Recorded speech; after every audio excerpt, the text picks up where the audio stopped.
Bonjour à toutes et à tous. Quand on parle aujourd'hui de transition énergétique et d'énergie du futur, on pense forcément au solaire et à l'éolien, mais beaucoup moins à l'hydrogène que l'on trouve beaucoup dans la nature et en particulier dans l'eau. Et pourtant, grâce à l'hydrogène, ou plus exactement au dihydrogène, on peut produire et même stocker de l'électricité.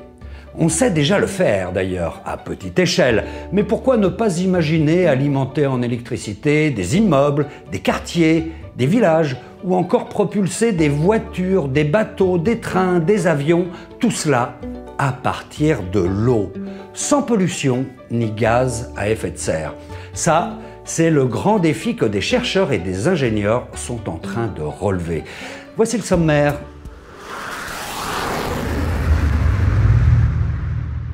Dans ce nouveau dossier, vous découvrirez les avantages et les applications, parfois insoupçonnées, de l'hydrogène. Et oui, on ne le sait pas toujours, mais il est bien présent dans notre quotidien. Et il pourrait être une alternative aux sources d'énergie polluantes. Et pour fonctionner, on l'utilise dans une pile à combustible, bien différente des piles de notre télécommande. Son fonctionnement n'aura plus de secret pour vous. Mais au fait, c'est quoi exactement l'hydrogène? Comment le produit-on? Et comment la pile à combustible fait-elle fonctionner nos objets du quotidien, comme la voiture? Nous vous dévoilerons tous ces petits secrets. Ensemble, nous remonterons aussi le temps, depuis la découverte de l'hydrogène jusqu'au dernier projet futuriste des ingénieurs, comme Energy Observer, un énorme bateau qui navigue grâce à l'hydrogène. Bon, il reste encore plusieurs défis technologiques à surmonter avant de tous se déplacer à l'hydrogène. Allez, je ne vous dis pas tout. C'est parti, Fred! Ok, c'est parti. Alors pour bien comprendre, revenons aux sources. C'est quoi exactement l'hydrogène ? Et où le trouve-t-on? D'ailleurs, comment fait-on pour le récupérer? Car s'il y en a beaucoup dans la nature, il n'est jamais présent à l'état pur. Et puis, comment l'hydrogène peut-il nous permettre de, disons, stocker et produire de l'électricité? Voici les premières réponses à ces questions. L'hydrogène, vecteur d'énergie pour le futur? Alors là, tu m'intéresses. Mais c'est quoi exactement? Il vient d'où cet hydrogène? De tous les éléments chimiques, l'hydrogène est le plus simple. Son atome est seulement constitué d'un proton et d'un électron. C'est donc le plus petit des atomes. Il est le premier sur le tableau périodique des éléments ou tableau de Mendeleïev. Ah, le tableau qui regroupe tous les éléments chimiques, avec le zinc, le fer, le magnésium. C'est ça, la petite voix. L'hydrogène est aussi l'élément le plus abondant de l'univers. C'est le principal constituant des étoiles comme le Soleil. Sur Terre, il n'est jamais présent à l'état pur, c'est-à-dire qu'il est toujours lié à d'autres atomes. Par exemple dans la molécule d'eau ou dans celle des hydrocarbures comme le pétrole ou le gaz naturel. Ok, et comment on fait pour le récupérer? Pour l'obtenir, on utilise des procédés chimiques qui vont séparer l'hydrogène des autres atomes. On obtient alors une molécule de 2 atomes d'hydrogène liés. C'est du dihydrogène, H2. Mais on parle plus couramment d'hydrogène. Quand on casse cette liaison, on libère une grande quantité d'énergie.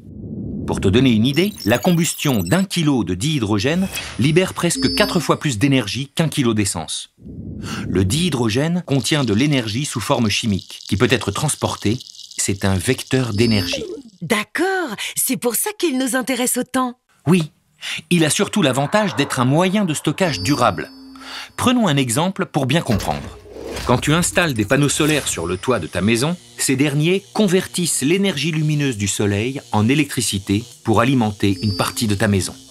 Généralement, en été, les journées sont longues et plus ensoleillées.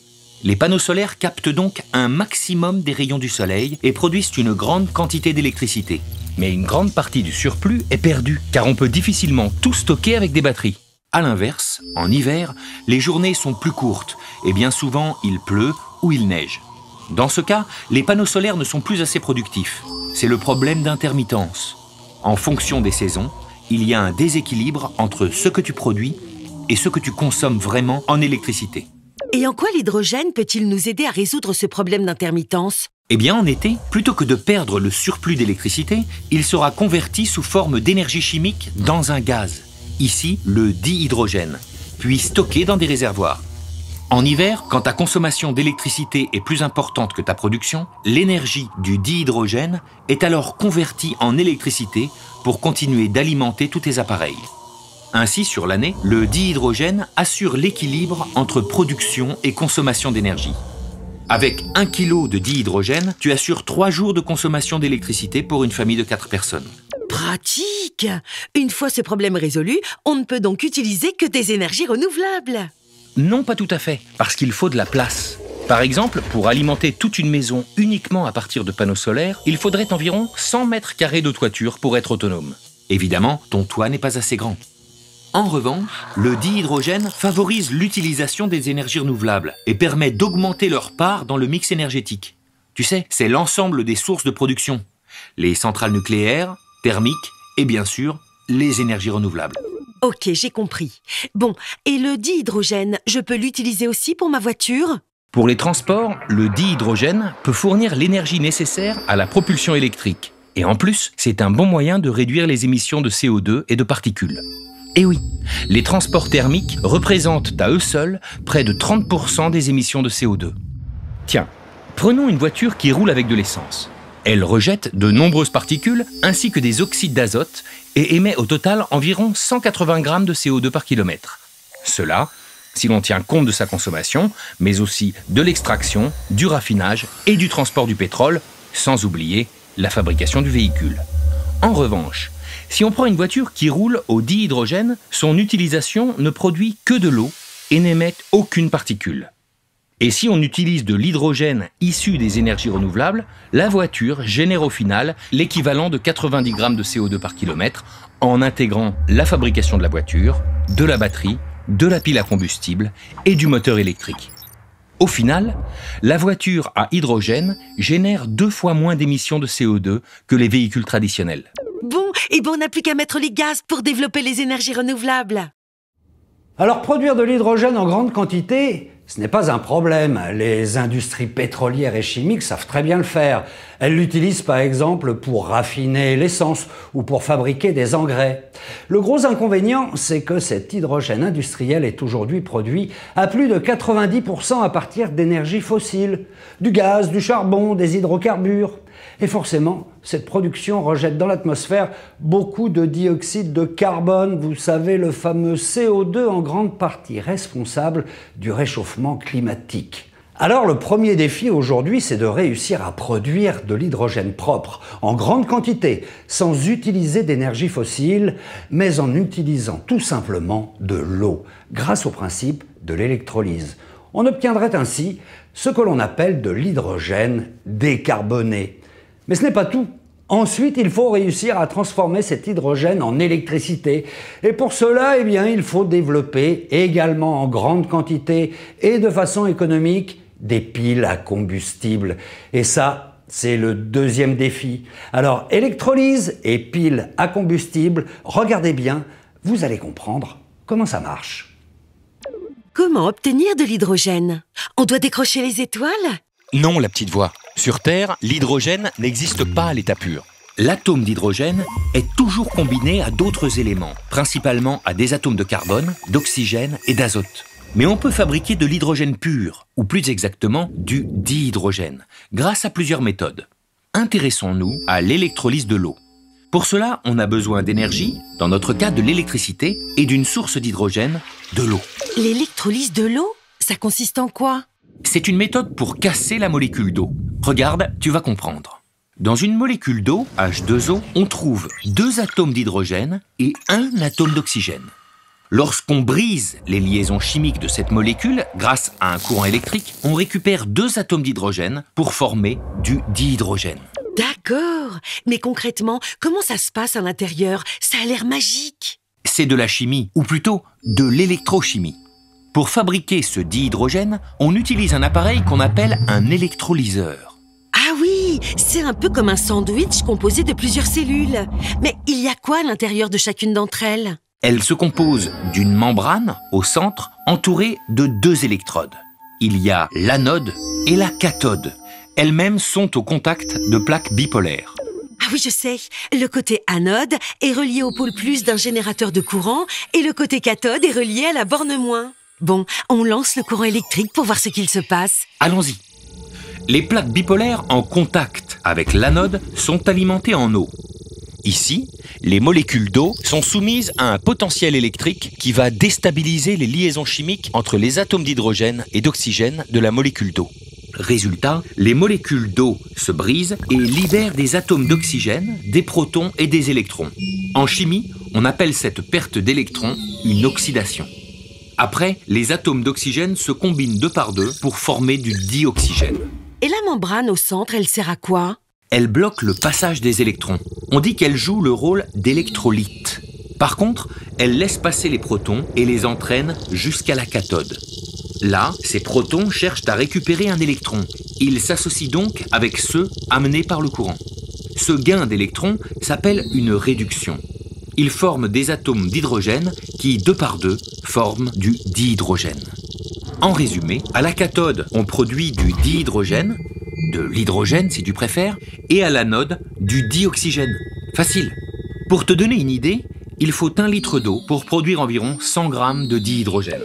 Et ce dihydrogène, on l'utilise comment après? On l'utilise dans une pile à combustible. C'est un générateur d'électricité qui convertit l'énergie chimique en énergie électrique. Il en existe plusieurs sortes. La plus courante est la pile à combustible à membrane échangeuse de protons, ou PEMFC. Et comment elle marche? En fait, c'est le principe inverse de l'électrolyse de l'eau. On retrouve les deux électrodes, l'anode et la cathode, séparées par une membrane. À l'anode, le dihydrogène est introduit sous forme de gaz. Grâce à une réaction électrochimique, la molécule de dihydrogène se brise et libère des électrons et des protons. Ah oui, c'est une perte d'électrons, donc une oxydation. Exactement. Continuons. Encore une fois, la membrane bloque le passage des électrons. Ils empruntent donc un autre chemin pour rejoindre la cathode. Ce flux d'électrons crée du courant électrique. C'est magique! Enfin, c'est la chimie. Et les protons dans tout ça? Pendant ce temps, les protons, eux, traversent la membrane et arrivent à la cathode. Là, les protons, les électrons et l'oxygène se retrouvent tous et se recombinent ensemble pour former une molécule d'eau, H2O. Super. Si on résume, on a réussi à fabriquer de l'hydrogène à partir de l'électrolyseur et de l'électricité grâce à la pile à combustible. Bon alors, utiliser de l'électricité pour produire de l'hydrogène qui va lui-même servir à produire de l'électricité, à quoi ça sert, me direz-vous?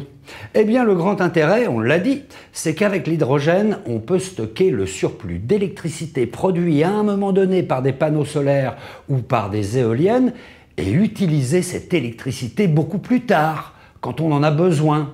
On va prendre un exemple concret, celui du bateau Energy Observer qui est en train de sillonner les océans et les mers du monde en parfaite autonomie énergétique, et tout cela grâce à l'hydrogène. Et ça marche. Allez, c'est parti. On va prendre un grand bol d'air. En route pour un voyage à bord du premier bateau à hydrogène totalement autonome en énergie. Depuis le 14 avril 2017, le catamaran Energy Observer, c'est son nom, parcourt les mers et les océans. Son périple autour du monde est prévu pour durer 6 ans, avec un programme plutôt chargé, sans une escale à travers 50 pays. Quelle aventure! L'objectif, c'est de démontrer l'intérêt du couplage des énergies renouvelables avec l'hydrogène pour naviguer en parfaite autonomie et, à terme, réduire les émissions de gaz à effet de serre. Pour cela, le bateau est équipé de plusieurs technologies directement testées en mer, en milieu extrême. C'est une sorte de laboratoire flottant. Regardez, il y en a de la place sur ce bateau, avec ses 30 mètres de long et 13 mètres de large. Donc ici, on se trouve sur la nacelle centrale.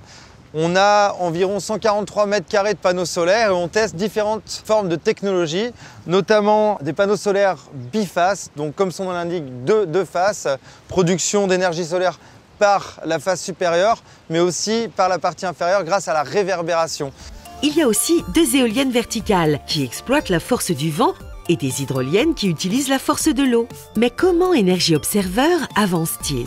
Eh bien, il est propulsé par des moteurs électriques alimentés grâce à l'hydrogène et à 3 sources d'énergie renouvelables, le vent, le solaire et la force de l'eau. En escale, les panneaux solaires et les éoliennes fournissent de l'électricité qui est stockée dans des batteries. Quand elles sont pleines, le surplus d'énergie alimente un électrolyseur qui fabrique de l'hydrogène à partir d'eau, évidemment à partir de l'eau de mer. L'hydrogène est ensuite stocké sous forme de gaz dans ces grands réservoirs de forme cylindrique. Pratique, car lorsque le soleil et le vent se font rares, l'hydrogène est converti en électricité grâce à une pile à combustible pour continuer d'alimenter les moteurs du bateau. Comme ça, le navire est totalement autonome en énergie. Cette électricité produite à partir d'hydrogène alimente aussi les appareils électriques à bord, comme ceux de la cuisine par exemple. D'ailleurs, au milieu du navire, il y a la cellule de vie de l'équipage, véritable centre de contrôle. Grâce à cet écran, on peut surveiller à chaque instant toutes les productions et les consommations d'énergie.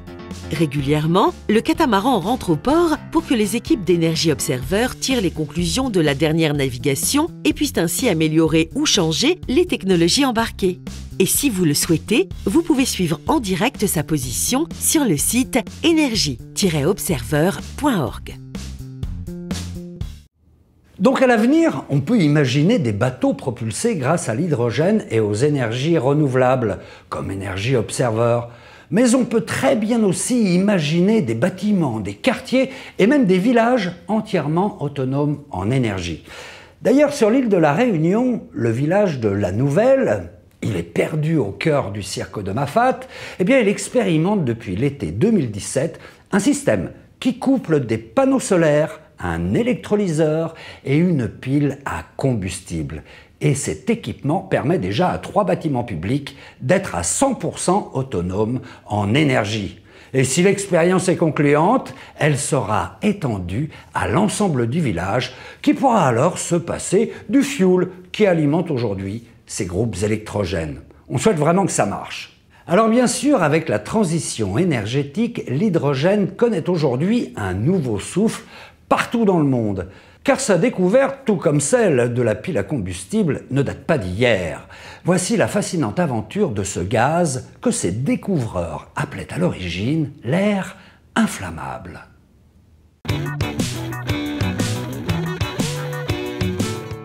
L'hydrogène est un gaz que l'on connaît depuis très longtemps. Nous sommes au XVIe siècle, juste après le Moyen-Âge. Qu'est-ce donc cette diablerie? Paracels, philosophe et médecin suisse, fait une expérience. Il dissout un métal, du fer, dans de l'acide sulfurique. Il remarque que cela produit un gaz inflammable et se demande si cet air est identique à l'air que nous respirons. Il ne le sait pas encore, mais c'est de l'hydrogène. Un siècle plus tard, et tout au long du XVIIe siècle, d'autres scientifiques s'essayent à l'expérience. Robert Boyle, chimiste irlandais, parvient à recueillir cet air inflammable. Théodore Turquet de Mayerne, médecin et chimiste suisse, constate l'inflammabilité de cet air sans pour autant comprendre pourquoi.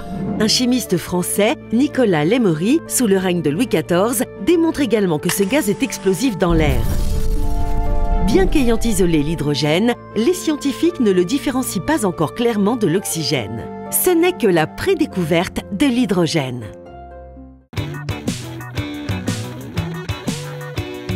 En 1766, Henry Cavendish, physicien et chimiste britannique, reprend les travaux de Paracels, philosophe et médecin suisse du XVIe siècle, et découvre que la combustion de l'hydrogène forme de l'eau.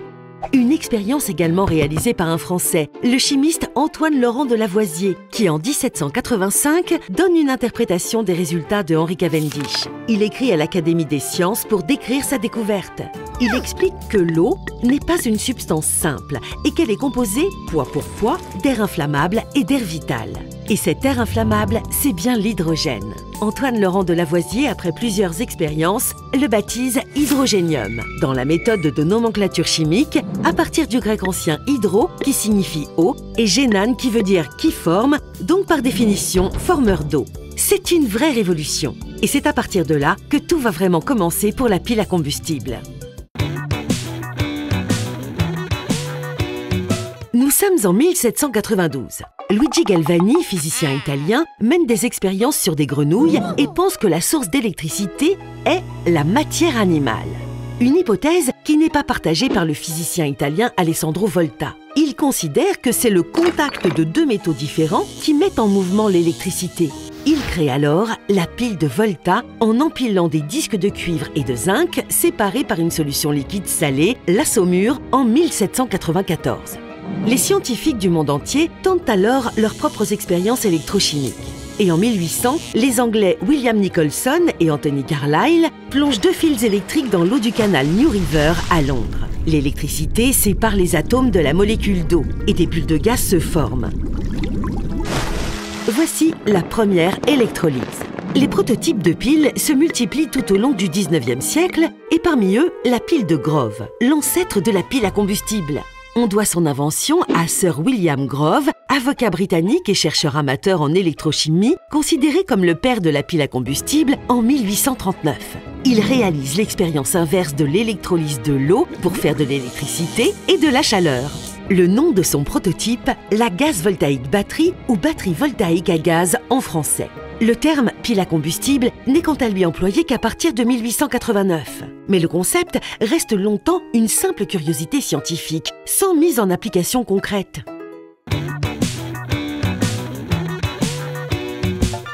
En 1959, Harry Carl Eyrig de la société Alice Chalmers, manufacture américaine d'engins agricoles, installe une pile à combustible à hydrogène sur un tracteur. C'est le tout premier véhicule fonctionnant grâce à une pile à combustible. Dans les années 1960, la NASA cherche un système d'approvisionnement électrique fiable et intéressant d'un point de vue énergétique. Quelques années plus tôt, Francis Thomas Bacon, ingénieur britannique, a justement développé une pile à combustible de 5 kW beaucoup plus compacte. Les piles Bacon sont alors choisies pour faire de l'électricité pour les missions spatiales Apollo et Gemini. C'est le point de départ industriel de cette technologie. Mais les recherches sur la pile à combustible s'arrêtent dans les années 1980 à cause d'échecs répétés et du coût de fabrication trop élevé. Alors que le XXe siècle est celui de la généralisation de l'électricité, il reste un obstacle, le stockage. C'est là que l'hydrogène intervient et c'est à partir de 1990 que les recherches reprennent grâce au progrès de la science. Face aux enjeux écologiques comme la réduction des gaz à effet de serre, la France lance en 1990 le Programme pour un véhicule propre et économe, VPE. Objectif, améliorer les piles à combustible et le stockage de l'hydrogène. Les chercheurs étudient de nouveaux matériaux et améliorent les procédés de fabrication pour créer des piles plus puissantes et plus compactes. Ces recherches démontrent aussi les atouts de l'hydrogène. Il aide à transporter de l'énergie, à utiliser les énergies renouvelables et ainsi à réduire les émissions de gaz à effet de serre rejetées par les habitations, l'industrie et surtout par les transports. D'ailleurs, dès 2008, les constructeurs automobiles suivent le mouvement. Honda, General Motors, Hyundai ou encore Toyota lancent leurs véhicules à hydrogène. D'autres grands projets voient le jour, comme Energy Observer et Race for Water, lancés en 2017, les premiers navires à hydrogène à faire le tour du monde. Ces bateaux utilisent les sources d'énergie renouvelables pour produire leur propre hydrogène et s'en servir ensuite dans une pile à combustible qui les propulse. À terme, certains scientifiques et industriels misent sur l'hydrogène pour remplacer le pétrole ou le gaz. Affaire à suivre. Alors maintenant, quel est l'avenir des voitures électriques équipées de piles à combustible? Eh bien, sur ce sujet, les avis sont plutôt partagés. Certes, sur le plan écologique, ces voitures ne rejettent que de la vapeur d'eau et n'émettent pas de gaz à effet de serre. Attention, à condition toutefois que l'hydrogène soit produit à partir d'eau et d'énergie renouvelable. Ensuite, sur le plan de l'autonomie en kilomètres, elles sont comparables aux voitures à essence et donc bien plus autonomes qu'une voiture électrique équipée de batteries. Et puis il ne faut que 5 minutes pour remplir un réservoir d'hydrogène contre plusieurs heures pour recharger des batteries. En revanche, le gros problème en France, c'est de trouver une pompe, car le réseau de distribution d'hydrogène est très peu développé. En 2018, seulement une vingtaine de stations sur tout le territoire et peut-être une centaine en 2020. C'est peu, on risque la panne sèche. Et puis, l'autre inconvénient, et non des moindres, c'est le prix du véhicule. Aujourd'hui, il faut compter au bas mot 70 000 € pour s'offrir une berline de 4 à 5 places. Car ce qui coûte encore très cher, c'est la pile à combustible. Alors pour en savoir plus, nous sommes allés tester l'une de ces voitures à hydrogène avec les ingénieurs du CEA Litten qui justement travaillent sur la pile à combustible. Regardez cette berline blanche, c'est une voiture à hydrogène. Écoutez, elle ne fait quasiment pas de bruit. Et oui, c'est avant tout une voiture électrique qui, en plus, roule à l'hydrogène grâce à une pile à combustible installée sous le siège conducteur. Aujourd'hui, dans une pile à combustible, ce qui coûte le plus cher, c'est le catalyseur, qui est constitué de platine, ce qui est un métal noble et très cher. Ça représente à peu près la moitié du coût de la pile. Les particules de platine contenues dans le cœur de la pile vont permettre aux réactions électrochimiques de se faire plus facilement et ainsi, en fait, augmenter la puissance électrique qu'on va pouvoir délivrer grâce à la pile à combustible. Ici, la puissance est de 115 kW.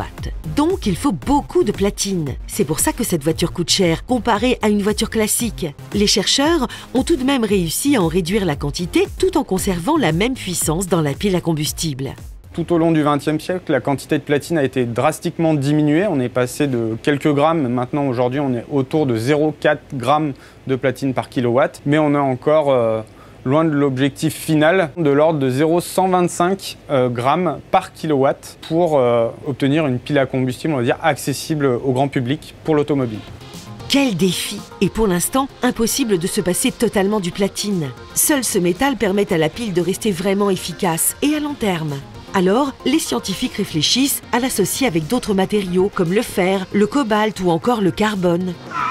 Pour remplacer le platine, on travaille sur des matériaux composés à base de carbone. On va mettre différentes fonctions chimiques, on va rajouter différents composants à ces structures carbonées, donc elles ne contiennent pas de métaux nobles, donc elles coûtent beaucoup moins cher. Aujourd'hui, tout le défi, c'est d'avoir une activité catalytique pour ces matériaux qui soit suffisante, mais également durable, pour remplacer à terme le platine dans les piles à combustible.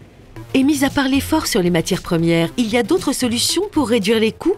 Le coût d'une pile à combustible est encore très élevé vu qu'elles sont très peu commercialisées. Mais on peut aussi espérer, grâce à des effets d'échelle, c'est-à-dire grâce à une production de masse, grâce à l'amélioration des procédés, à tout ce qui est amélioration de l'industrialisation des différents composants, gagner en coût et donc pouvoir s'offrir plus facilement une voiture à pile à combustible. Donc ça coûte encore très cher une pile à combustible, mais aujourd'hui ça marche de mieux en mieux. Car l'objectif, bien sûr, c'est de produire des véhicules fiables qui durent aussi longtemps que nos voitures traditionnelles.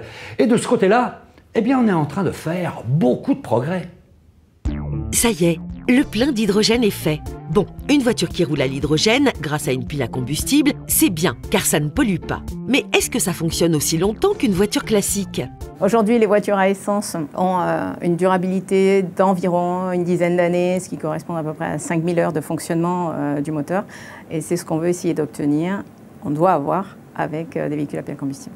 On veut que la pile soit capable de faire tous les cycles d'usage d'un véhicule, toutes les accélérations, les décélérations, qu'elle soit capable de supporter tous les arrêts-démarrages dont on a envie, rouler sur autoroute, rouler en ville. Mais ce n'est pas si simple. Alors, des chercheurs comme Laure Guettaz analysent les composants de la pile à combustible sous tous les angles grâce à un microscope très puissant. L'objectif, c'est de comprendre comment la pile se dégrade au cours de son fonctionnement. On regarde donc le cœur des piles pour voir quels composants se dégradent. Ensuite, on regarde dans quelles conditions de fonctionnement cette dégradation va être importante. Et par exemple, le démarrage d'une pile va demander beaucoup de courant, puis après, quand on accélère, et puis après beaucoup moins. Et donc ça change les conditions électrochimiques de la pile, et donc on passe par des phases qui vont dégrader la pile. D'accord. Et il y a des pièces qui se dégradent plus vite que d'autres? Avant les années 2010, on voyait souvent des trous dans la membrane, parce qu'effectivement, pour augmenter les performances, la tendance était de diminuer l'épaisseur de la membrane, mais il y a un moment où elle ne résistait plus, parce que la membrane, elle gonfle et elle dégonfle en fonction de la quantité d'eau qu'il y a dans la pile. Et donc ça génère des contraintes sur la membrane qui vont finir par lui tirer dessus et de la casser. Ah oui, comme une éponge en fait. Alors, est-ce que les chercheurs ont trouvé des solutions?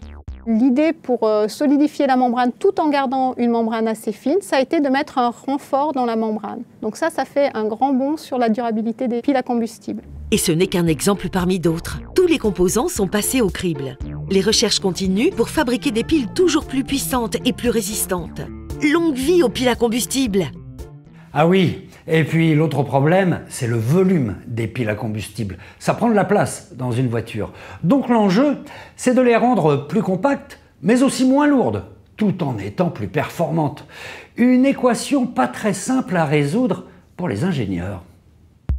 Ce robot est en train d'assembler le cœur d'une pile à combustible, appelée aussi le stack. Regardez, il est composé d'une succession de plaques bipolaires et d'un assemblage membrane et électrodes. Et hop, il les empile comme un sandwich jusqu'à obtenir une pile suffisamment puissante. Et elle prend de la place, cette pile à combustible. Le stack, la pile à combustible qui est intégrée à l'intérieur de la Miraille, la taille à peu près, ça va être un rectangle de 60 par 60 par 20 à peu près d'épaisseur. Pas simple de faire rentrer un tel système dans une voiture. Déjà dans les années 1980, pour gagner de la place, les chercheurs ont réussi à remplacer l'électrolyte liquide par un électrolyte solide. Et ils ne se sont pas arrêtés là. On est passé, il y a 10 ans, de quelque chose qui était aux alentours de 1,5 kW par litre à ce qui se fait maintenant, c'est-à-dire 3, voire 3,5 kW par litre. On a à peu près multiplié par 2 la compacité du système pile. Dans l'avenir, ce qu'on veut faire, c'est monter aux alentours de 8, voire même 10 kW par litre pour avoir un système qui soit de plus en plus compact. Et faute de pouvoir réduire le volume de la pile à combustible, l'objectif, c'est d'augmenter sa puissance. On va travailler sur l'augmentation des performances en partant d'objets existants. Pour une surface donnée, je crée de plus en plus de puissance. Du coup, pour la même surface, plutôt que d'avoir typiquement 1 watt de produit, je vais en avoir 2, 3, voire 4 watts. En plus de faire des piles de plus en plus puissantes, les ingénieurs cherchent encore à réduire le poids et la taille de celles-ci. Alors ça peut être diminuer le poids de la plaque bipolaire en travaillant sur des nouveaux matériaux de plaque, par exemple de l'acier par du titane, voire de l'aluminium. En fait, d'essayer d'avoir des designs qui soient les plus fins possibles et donc les plus performants possibles, toujours en ayant une masse qui soit diminuée par rapport à l'état de l'art actuel. Il y aura forcément un moment où on aura une limite parce qu'on ne sera pas capable forcément de fabriquer de manière le plus fin possible des composants, tout en restant sur un coût acceptable pour du grand public.